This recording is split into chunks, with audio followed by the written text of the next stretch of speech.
Okay, let me just first thank the organizers, and it was a pleasure to be here. So I'm talking about something about black hole information, following the previous two speakers. Why black holes? Of course, we all know that while we are talking about black holes, that's testing grounds for quantum theory of gravity, and it's really interesting to think about this particular system, because here the even basic question like unitarity of the evolution or smoothness of the horizon and locality of the semi-classical theory outside the horizon and so on, all these basic questions are still under debate. Okay? For somebody, okay, let's just take this and so on, it's obvious. But still, a community is debating it. And hopefully, this will give us some big hint about what the fundamental theory of quantum gravity would look like. And then obviously we know that this involves all the pillars of modern physics and relativity, general relativity, and quantum mechanics and thermodynamics. So in this talk, and I aim to present some affirmative picture on how these issues, of the basic issues, are resolved, and because of what kind of properties of underlying quantum gravitational theories. And I will argue that, in fact, the degrees of freedom, which you thought as like quantum field theory and so on, is just really, really tiny part. Okay? Quantum field theory describes only tiny part of the true degrees of freedom, and all these information of black hole concerns about this vast majority of degrees of freedom, which we could call vacuum degrees of freedom. And those degrees of freedom show specific property when probed by semi-classical degrees of freedom. That's enough to address these fundamental issues. Just conclusion first, the Hawking's calculation at the level of coarse-grained, at the mixed level, okay, is semi-classical. You don't need the order one fusion modification from mixed states, and yet the fundamental theory has unitary evolution, and still the horizon is basically smooth, okay, that you can have it consistent. So the picture has been developed over the past couple of years and past few years throughout these papers, but the last one we put out in last December, that's really combining all these things and come up with a specific picture. And I also mentioned some related work, but it's just this I mentioned just one line. Okay, it's just no.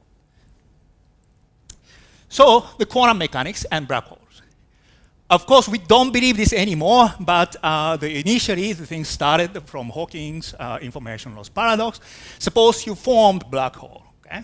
You can form by the different objects like chairs and desk, but it's essentially the same mass. The no-hair theorem says it's the same black hole. The same black hole means final state is the same, and the maximum mixed states, so you completely lose what the information about the initial state was. Of course, that violates unitarity. Okay? You cannot reverse back to the original states. But we don't believe this is the case, or most of us don't believe this is the case, because quantum mechanically this cannot happen.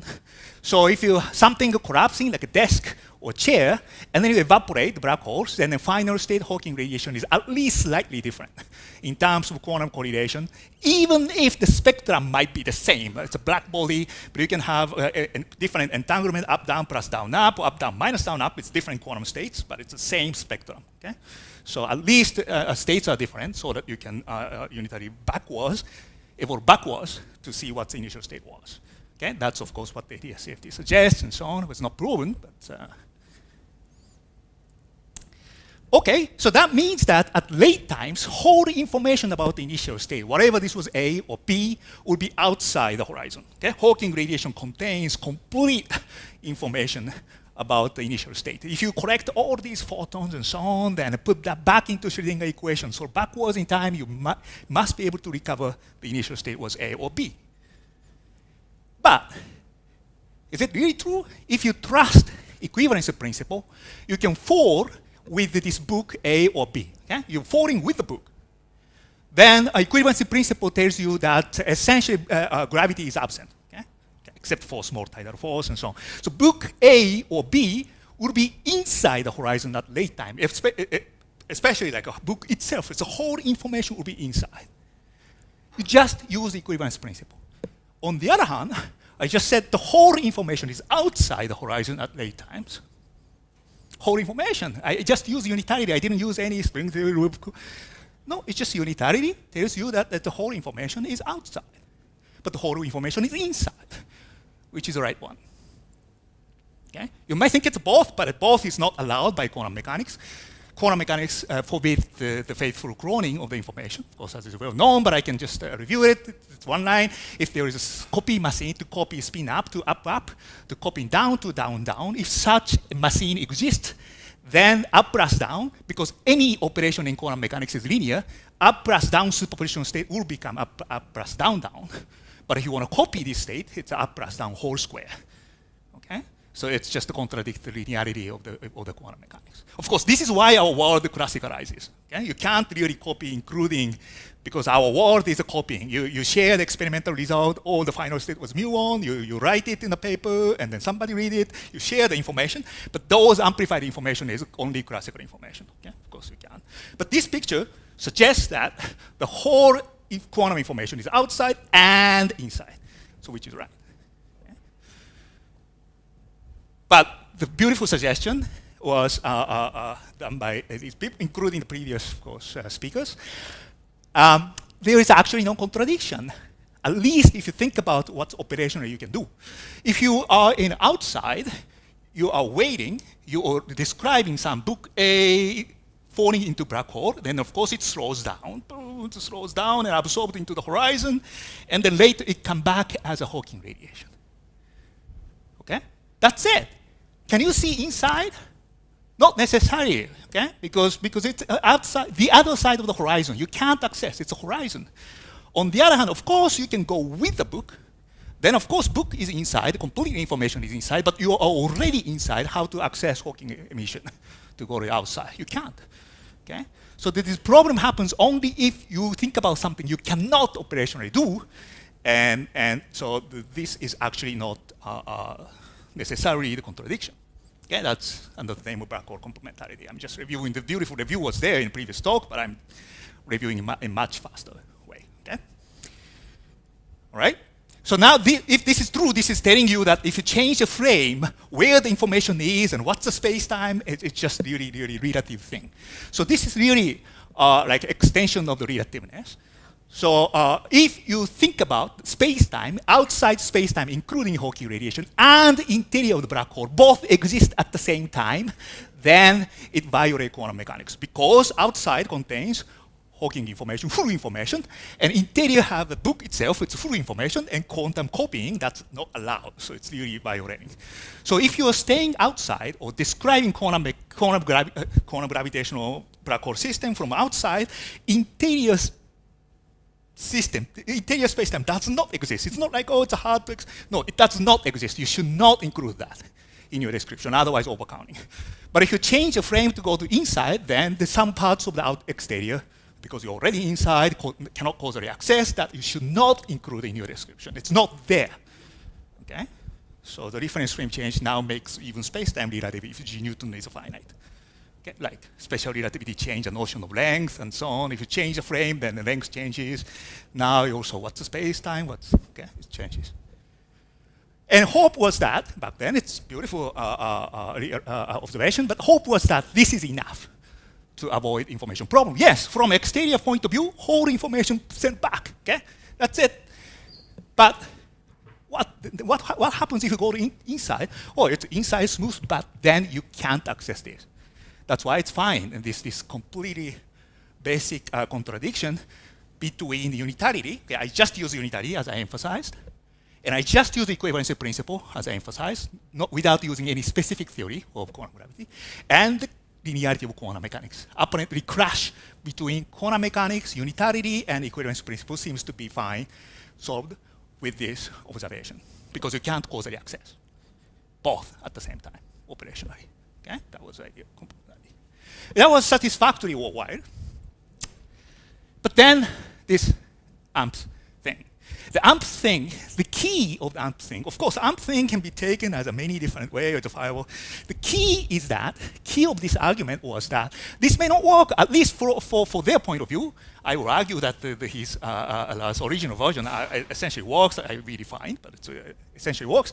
But the argument is that it doesn't work because you can formulate the problem in the region single observer can access.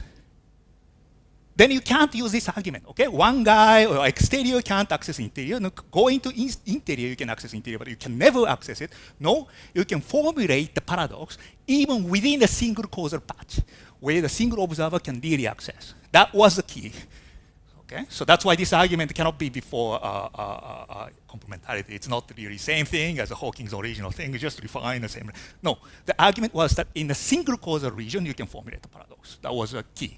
Okay? And what was the idea? Okay? The idea was that suppose you have some region which single infalling guys can access, and suppose you take unitarity is manifested. Okay, this is one argument. They made the 10 different versions of the argument. Okay, it's all essentially equivalent, which is not exactly, but it's okay. So then, in this region, you also can access both early emitted Hawking radiation and late emitted Hawking radiation. Yeah, I'm clearly taking stretch horizon paradigm, and it's emitted from time-like surface just outside horizon, but it's just emit the early Hawking and the late Hawking. Both you can get, okay, in this causal patch region. And those must be entangled if the evolution is unitary, right? Of course, if you recover more and more bits, then you have to go to pure state. That means that these two must be entangled. On the other hand, if you trust quantum field theory in this region, which is assumption, okay, quantum field theory, not within the Planck ranks, it's just it's in a reasonably macroscopic region. If you trust quantum field theory and if you do Lindner decomposition, then the mode B must be fully entangled with the partner mode B tilde inside, right? It's just the usual Lindner decomposition. In order to have an approximate flat space, the two modes in both sides of the horizon must be fully entangled. So this is telling you that these B and A must be fully entangled, but B and C must also be entangled. And that's, again, impossible thing from quantum mechanics. Okay, so that's just the entropy subarelativity inequality is violated. It's just simply math, okay? That cannot be done.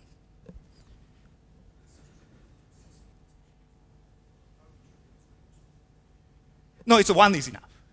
One is enough. This is one. Yeah, that's the point.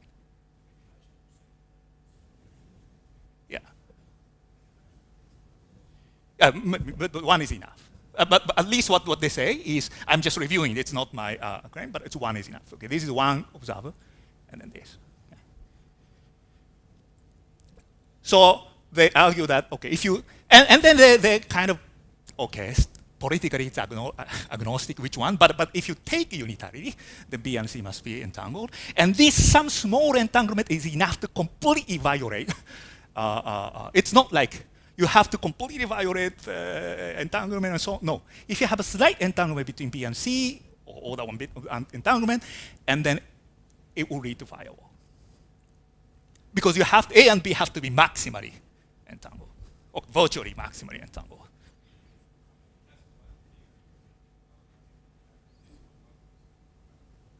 No, in field theory, no, in field theory calculation, it just screw up, really. Yes?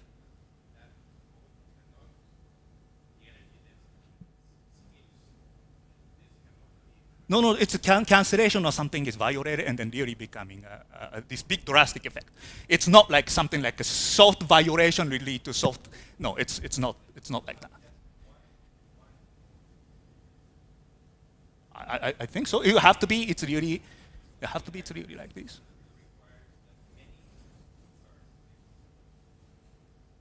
No, you don't need, for example, something like this is like up to cutoff. You have a short distance cutoff. You have many modes entangled.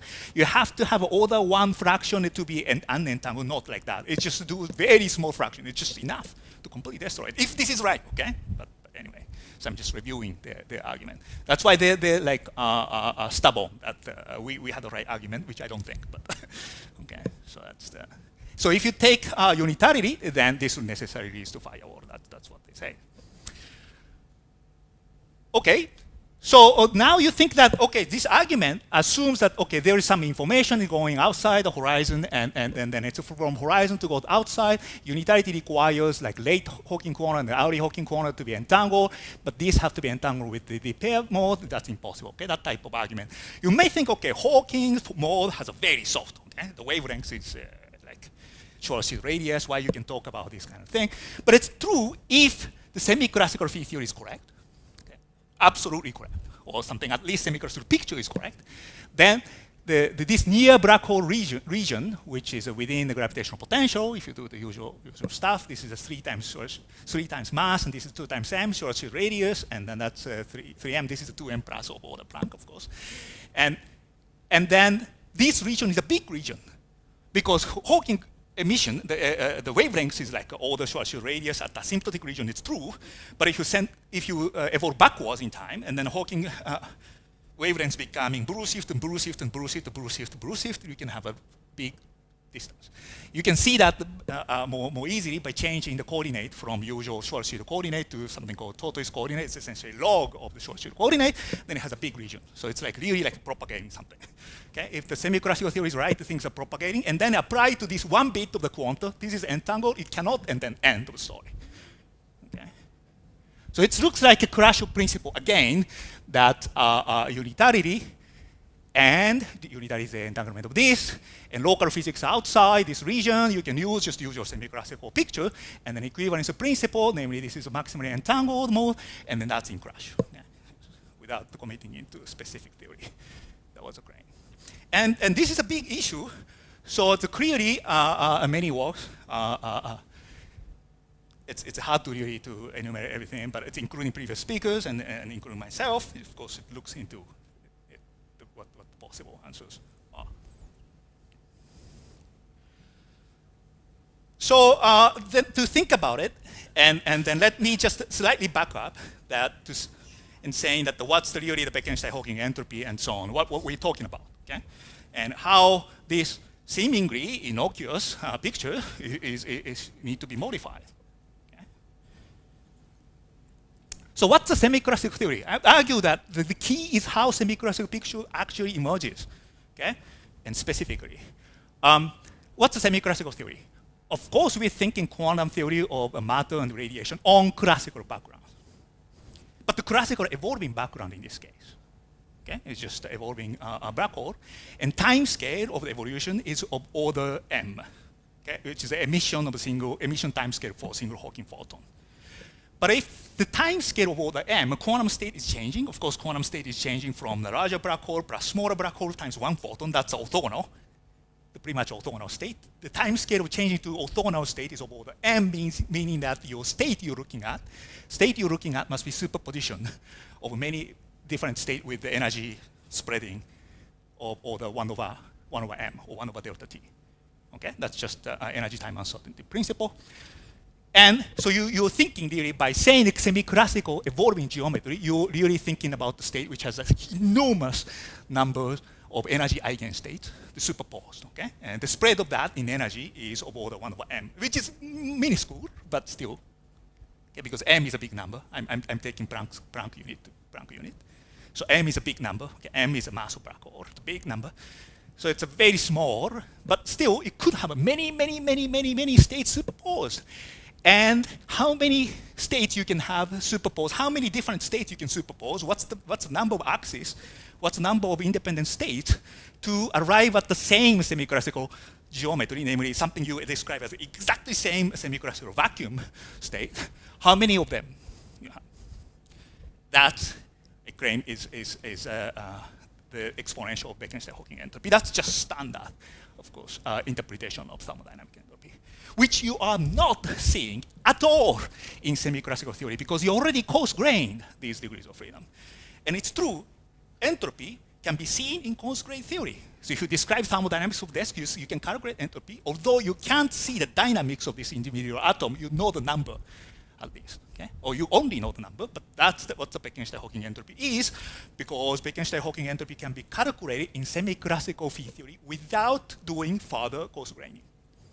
Usually entropy is coarse-graining, right? You coarse-grain, you specify the macroscopic thing, and how many independent states you can have and take a logarithm, that's the entropy. But without doing any coarse-graining in semi-classical theory, you already can calculate it. So those are the degrees of freedom which was already coarse-grained to go to semi-classical picture. Okay? So whatever the semi-classical geometry is, it must have some kind of hidden, something you cannot really describe, index, which runs from 1 to the e to the Bekenstein-Hawking entropy. Let's call K. So K runs exponentially many things. So I don't have real microscopic theory describing this, but this index must be there, which all correspond to same semi-classical vacuum states. Okay? You'll never be able to see this. And then all these things, by the way, is vacuum. So it's a unique vacuum. From a semi-classical point of view, it's the same vacuum, even if the K value is different, exponentially different. But of course, you can excite, like so putting some detector, putting some matter, or Hawking radiation, whatever, okay? You can excite that on top of the vacuum, which is something you can describe within the semi-classical theory, just usual B dagger, A dagger, whatever. That, let's call that as A, okay? That's the index. And A runs, by the way, it's much smaller range than the Bekenstein-Hawking entropy. You can calculate that in the following way. Suppose you, if you put a lot of semi-classical degrees of freedom, okay? The highest entropy state is the thermal state. And how many particles you can put without causing black hole, you can calculate the number of entropy of that state is e to the area to be actually 3/4. E to the area 3/4 is much smaller than e to the area. Much, much, much smaller. Negligible thing. These negligible degrees of freedoms are what semi-classical theory is describing. Okay? And then, of course, what happens in a Hawking process or black hole formation and evaporation process is the initial configuration of desk and chair, it's a different configuration, is a different configuration for A, and that will become different K index. And then, of course, evolve backwards to different A index of Hawking quanta. That's it. But because semi-classical theory, okay, not really physics, semi-classical description is coarse-grained in K, you're not looking at it, it certainly looks like non-unitary. Okay? By construction, you're really not looking at what's happening in K. Okay? And then if once information went to K, you lose it. No hair theorem, okay? Period. Okay? So that's what's happening. So semi-classical theory, first point, semi-classical theory is really coarse-grained in that. But then you can go further. This is not enough to address the amps for whatever firewall paradox. Okay, the degrees of freedom of the semi-classical theory is a tiny part of the whole degrees of freedom, that's fine. And this index, it's something coarse-grained, must show some specific property to avoid the amps thing, which is very natural in hindsight, but we struggled actually the 3 years to come up with this. And then that's really interesting property, which I call under two names, space-time matter duality and extreme relativeness. I'm trying to explain it from now on. And the extreme relativeness. Well, whatever, I'm just coining the name.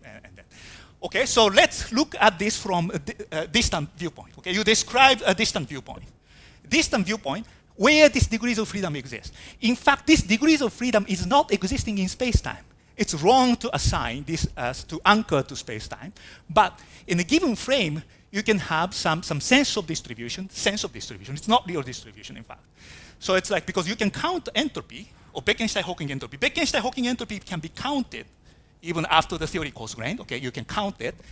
And that's like blue-shifted Hawking radiation. Okay, you have a blue-shifted Hawking radiation because Hawking radiation is confined here, it's blue-shift. And if you integrate this Hawking temperature cube, it's blue-shifted, appropriately blue-shifted, you integrate this out in this volume, you actually recover A to the area, okay, or area, okay? So you can really, it's delocalizing. That's the point, okay? It's really delocalizing, like information about the K, information about the K can be probed even around the edge of the zone, whatever it's called zone. This region from Schwarzschild radius 2m and the gravitational potential barrier, right? This is like a black hole thermal atmosphere, and this is the edge of the zone. This region is a big region, as I said, okay? If you change to the tortoise coordinate, it's a big region. And then entropy is really distributed like this. And here you have at least order 1 entropy, okay? Namely, your value, suppose this black hole vacuum state with a different value of K will emit Hawking photon. It can emit a different state of the Hawking photon. Here, you don't have to carry the information from here to there, or you should not, in fact. Because this degrees of freedom K is already coarse-grained. It's not living in space-time. It's already coarse-grained to even arrive at this picture. Okay? And you can count this. That's like distribution is this. But it's not really distributed in this way, but the distribution meaning that if this K interacts with A, it interacts as if the distribution is like this. Okay, if you put the detector, then you can extract a lot of different final states if you hold close to the horizon. If you do it here, and then you have only one bit. And Hawking emission is occurring here.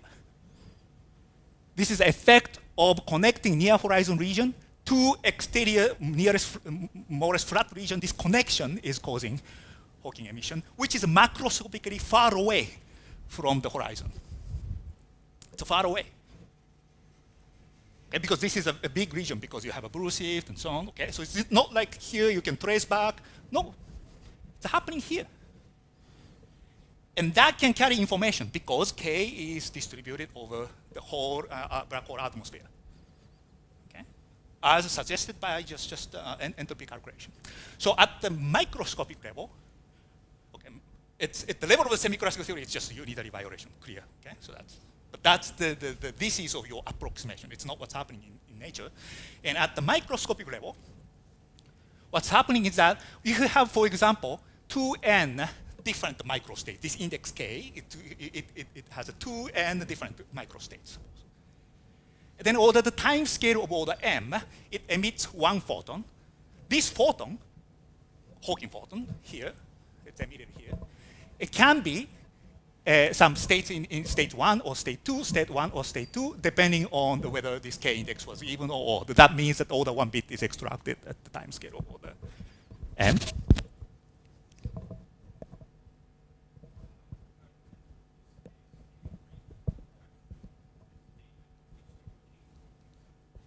Oh, that's like you just trust a semi-classical calculation.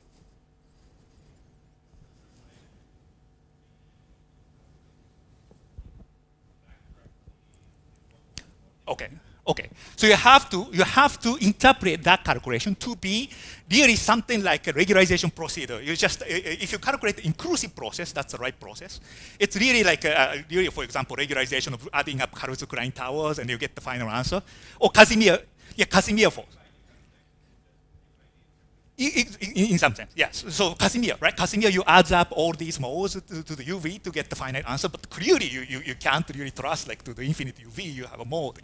Okay, it's not. It's just calculating some inclusive effect. But truly what's happening must be this. And then this can have order 1 bit of information, and this has, for example, positive energy going in. So therefore, energy conservation clearly says that the negative energy going in, that's of course consistent with the energy momentum calculation in the 80s, and negative energy goes in. So you have these states, the black hole state 1, 2, 3, 4, 5, to 2n will become 1, 2, 1, 2, 1, 2, 1, 2. But then you have negative energy excitation, excited stars. Okay, that's conserved energy. But if this is the case, in fact, this type of thing, so it's more or less discussed in apps. If this is the case, you're stuck.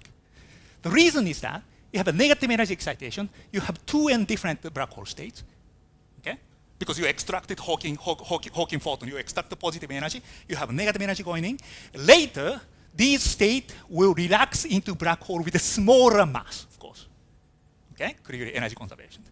But the black hole of smaller mass has smaller entropy, m square, 4 pi m square. So you don't have 2n different states for relaxed black hole. In this case, it's only n black hole states. 1 bit of information is extracted, so you have only n different.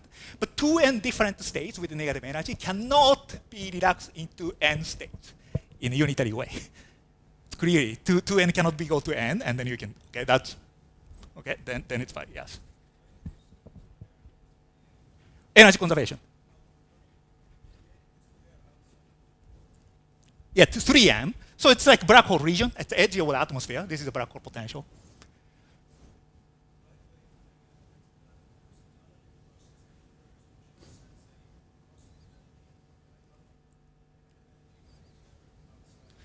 But that's what I will explain. That's the part which needs to be modified, because here is a big region. That's why I just went, yeah. So it's happening here means that you have to, if you at least want to go to your the original direction, that this is a local, then you really have to transport information to inside in some sense.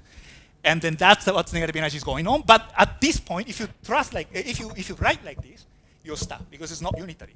It looks like unitary, but later it's not unitary.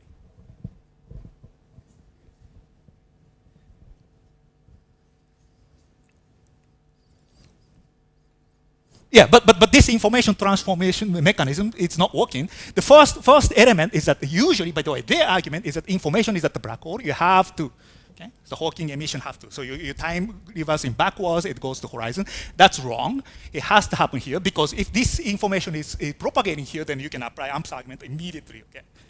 Okay? The reason why you can do this is that information is actually here because you coarse grain. So semi-classical spacetime itself has information around here, so far away. So then you have, okay, information extraction, that's possible. But if back reaction is taking like this form, and then you're stuck. Okay? It's not unitary later, okay, to relax it.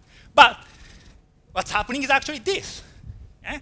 You extract the information from black hole's microstate 1, 2, 3, 4, 5 to 2n, and depending on it's even or odd, the final Hawking state is R1 or R2, R1, R2, R1, R2, and so on, one bit of extraction. But these R1, R2, the black hole states with a negative energy excitation with the same microstate, 1, 1, and 2, 2, and 3, 3, and n. This process is unitary, okay? Because it's one-to-one correspondence, you can go back. It's unitary only if you consider both Hawking, emitted Hawking corner and the black hole states. Whole process, whole system is unitary, but you can't see this like as somebody is doing. And you can't see, he's just looking at the black hole states, integrating. No, then it's suddenly no, but its whole system is unitary. And then this is information is negative. Compared with the background is a black hole M, and you have negative energy excitation going into, later relax into M minus delta M. And this negative energy excitation has a negative entropy because it's relative to background, which had a 2n, e to the 2n information. And now this has only n information, so it's a negative entropy coming in. Yeah, of course, definition of negative entropy is, of course, with respect to background, okay? So, but it's the same meaning with the negative energy, okay? It's not negative energy with respect to flat background, of course, negative energy with respect to black hole. Okay, that's why you can think about the usual negative energy flux and so on, everybody talking. In a same sense, it's a negative entropy. In a negative entropy ingoing, that's the way it's information happening. Then it's ingoing quantum, it does not apply the argument, it's just really, okay, you can do the reference frame change on. So this much is saying, like, what's the space-time constituents like distributed in the macroscopic ranks, and what's the mechanism happening, and what at least information. You don't have microscopic Hamiltonian, admittedly, okay? So then of course I would declare quantum gravity done. It's not like that, but still you can go to see what's happening at the really microscopic level. Yeah, yes.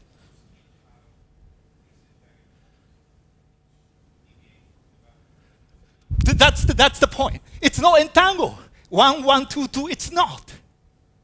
This is not like 1, 1, 2, 2, right? Usual pair creation, if it's E plus, then E minus, then E minus, then must be E plus. That's not the case. This is a 1, 2, but it's not 1, 2. It's a 1, 1.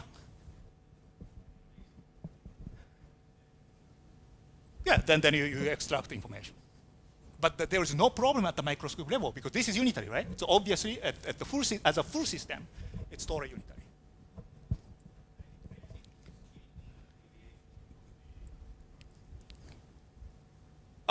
You could call this Unruh vacuum is not really well defined. I mean, it's just do this outgoing, this vacuum condition, this is ingoing, this condition. Yeah, it's not clearly like really that, but you don't need necessarily the order one deviation from thermal spectrum.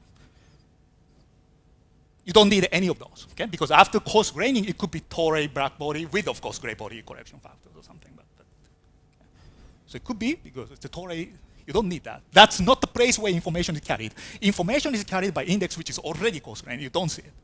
Okay?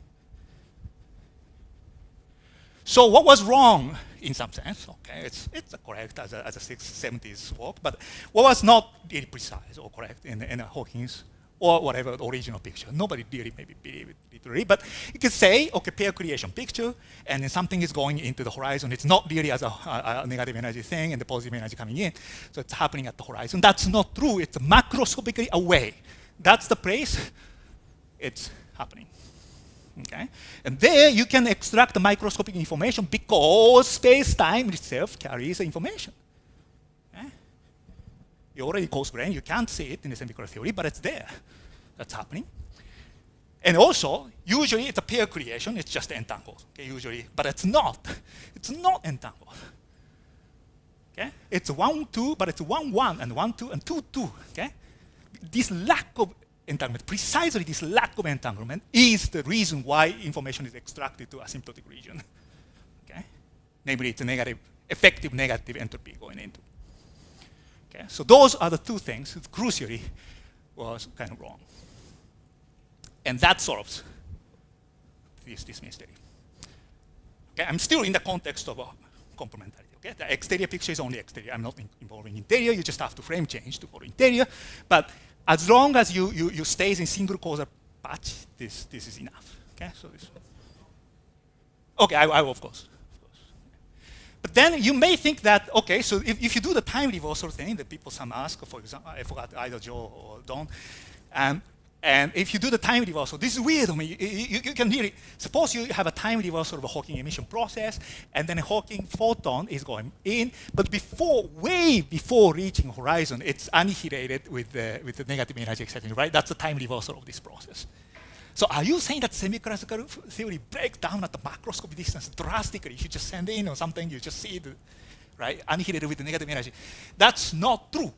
This time evolution, right? The Hawking emission process is Hawking corner arising from the edge of the zone and negative energy excitation going into black hole. So time reversal of that is that the negative energy excitation coming from black hole, and then it meets with the time reverse Hawking corner. So this is anti-evaporating black hole. You have to prepare anti-evaporating black hole to have this time reversal. That's the process which decreases coarse-grained entropy, as can be shown by usual calculation Zurek and then Page and so on. It's just, in terms of coarse-grained entropy, usual Hawking emission process is the second law preserving process. Actually, delta S is strictly positive. It's not even zero. So that means that to have a reverse process, then you have to prepare, of course, the ink is spread in the water and so on to go to the corner. Of course, if you do it, you can do it. But usual, like sending soft quanta, then you don't see it. It's just semi-classical. Semi-classical theory is in some sense violated drastically for Hawking emission process, but it's not drastically in the usual sense. It's a very subtle violation, okay, of the semi-classical theory, what's happening in the near black hole region. Okay, so then in falling frame, at least we don't have any obvious obstacle to go to in-falling frame because their argument, AMP's argument, firewall argument is already broken down. So, but then what happens? The other thing people worry is like something like, okay, this is a Hawking emission process, and then it's only ingoing negative quanta, so you don't see any high energy quanta, that's fine. But now if you have something called black hole mining process, you just put the detector very close to the horizon. Okay, not the macroscopic away. So you can even do that. Not just the spontaneous Hawking emission, you just lower the detector by some rope, and in fact the string is enough. Then it's lower, and then you just click, okay? The click is very fast because of Bruce shift. Okay? From exterior point, distant point of view, the click, it's like, for example, it's every gut scale time and so on if you just lower to the gut scale distance. And then if you fall in, and these gut scale clicking must extract information in order for this black hole mining analysis to be correct. And you just click.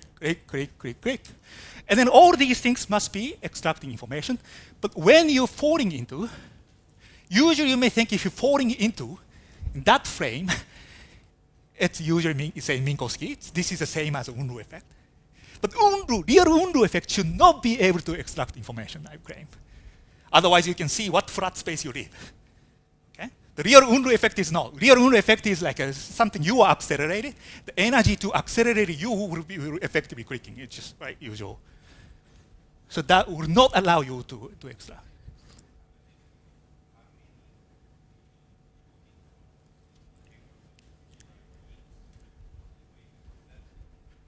Oh, yes. Maybe your answer is saying something I want to say, so let's just wait. Okay, this is a clicking at the very fast time scale in the distant frame.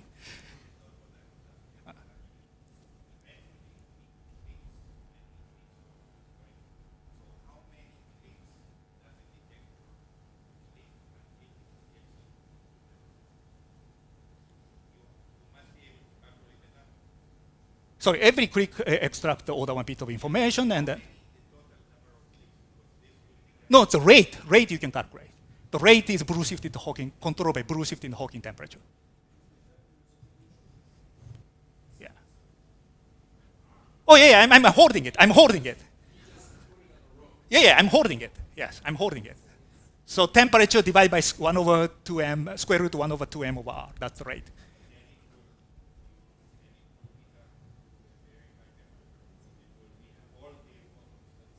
No, this accelerates, but the usual process of Unruh, whatever, mining.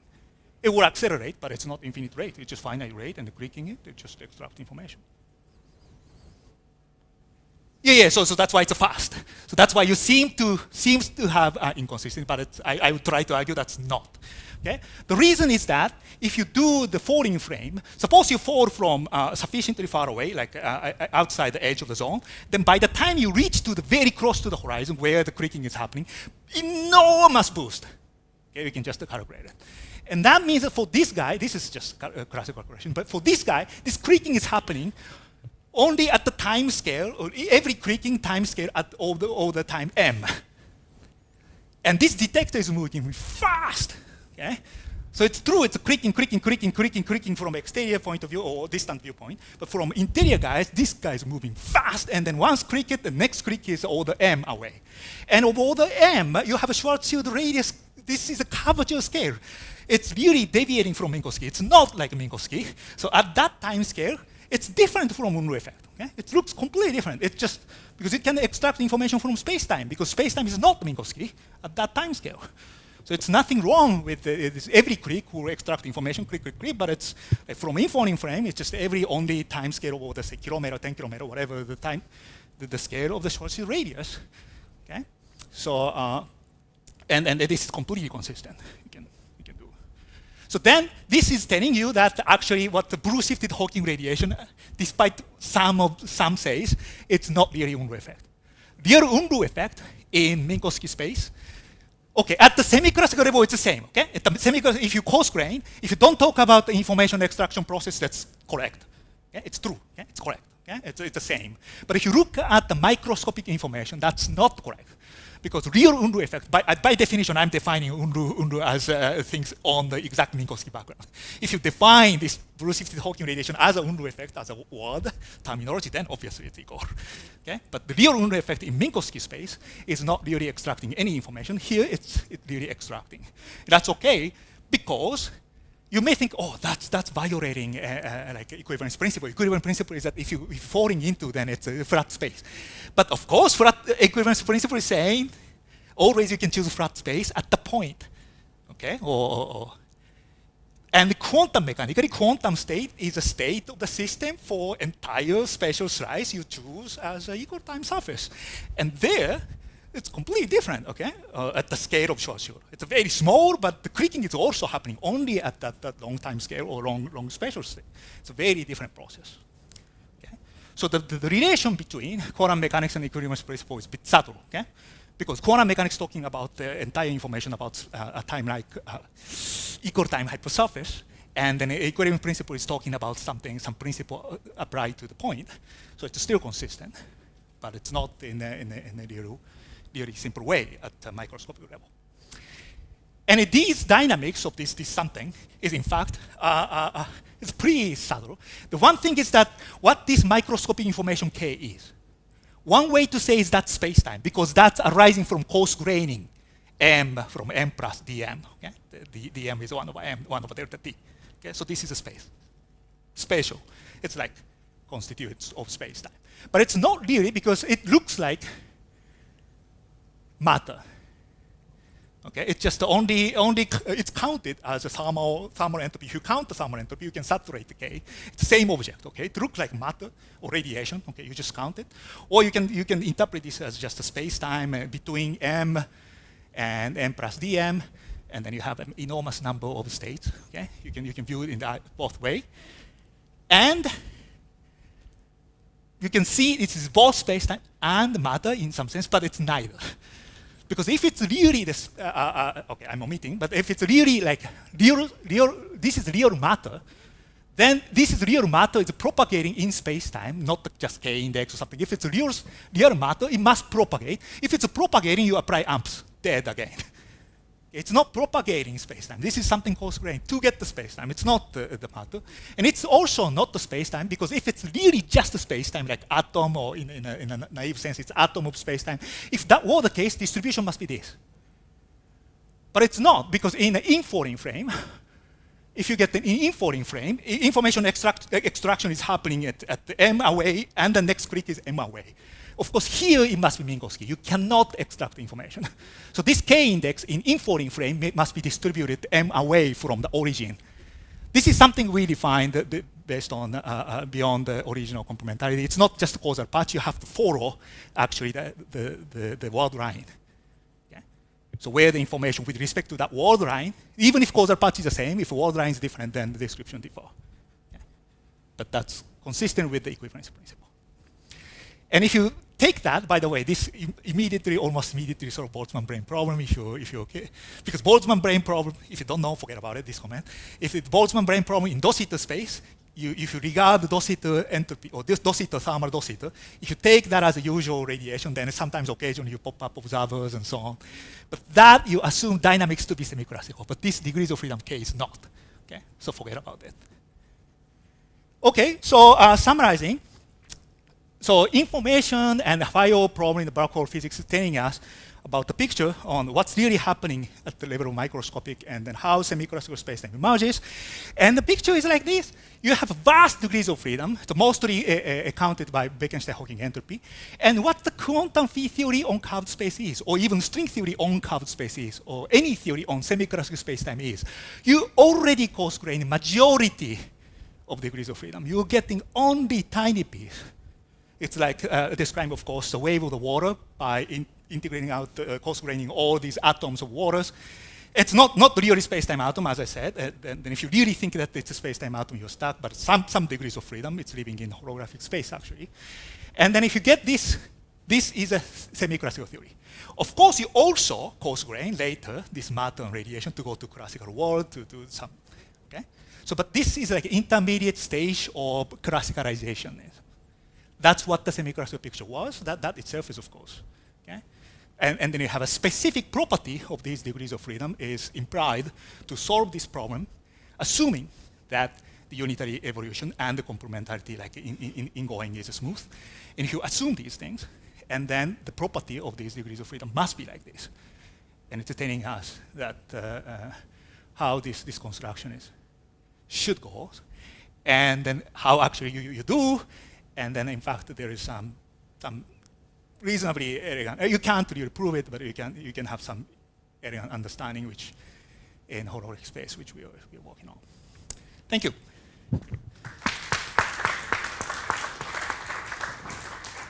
Okay, so if we have time for a couple of questions. Yeah.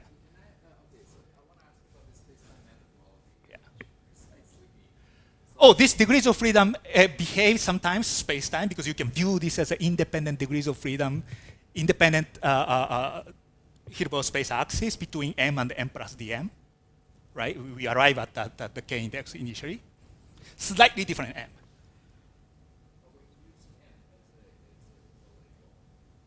Oh, yeah, so it's already coarse-grained. We mean it to say m. It's not exactly m. It's already coarse-grained.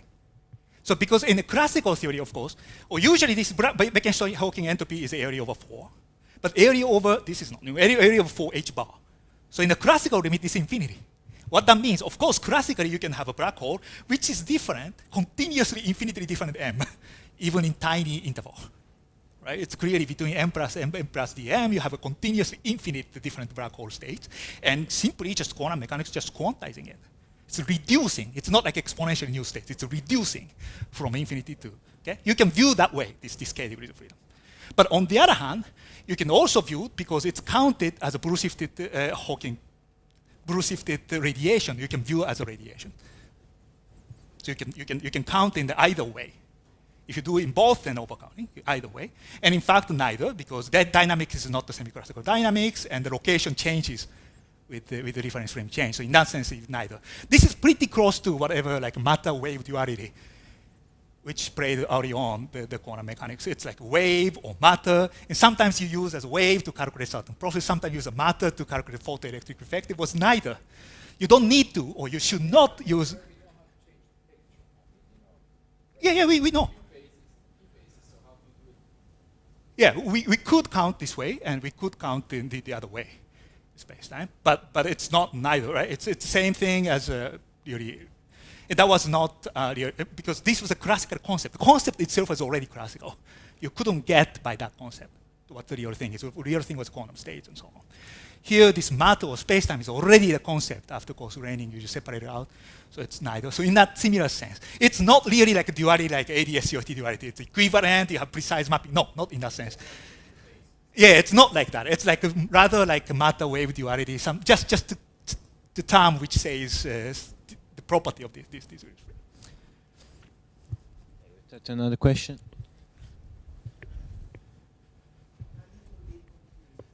You should, yeah. Because you start from a pure state, usually. Then Yeah. you need a mixed state, and then happens. No. That's only after you coarse grain. You only after you don't do not coarse grain. Yes, I mean if you at the microscope level, the pure state would become pure state, which is different K, and then become different pure final Hawking states. That's it. But I'm saying semi-classical theory. That theory already averaging out the K, this index K. So no matter what the index K, pick 1 or 2 or 3, it described as the same state. So therefore, it looks, of course, non-unitary. No, just theory. This theory of the semi-classical theory is already by construction. This theory is the one which coarse-grained this index K. That's what the semi-classical theory was. So hiddenly, you are already treating, minute you say that it's a black hole background state, you are already treating average states. Average state is clearly not pure. That does not mean that the fundamental process will change from pure to, no, so of course it's pure throughout. It's pure completely throughout. Okay? You're just starting from either desk or chair, it's a different state. It will become the same black hole state semi-classically, but it's a different state because index K, which you can't see in the semi-classical theory, is different. And then depending on the value of K, later it changes, it's different, the Hawking photon state is emitted back.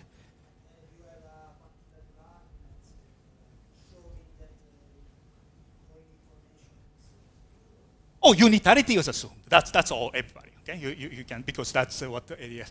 How this is actually encoded, you calculate it depending on the initial state. It's a desk and chair. What's the difference of final state? Nobody succeeded. It's just okay. But the problem was, if you postulate unitarity, that's already inconsistent with, say, smoothness or equivalence principle, and I'm arguing that's not. So unitarity is a postulate. Yes. But that's same as everybody, I think. Yes.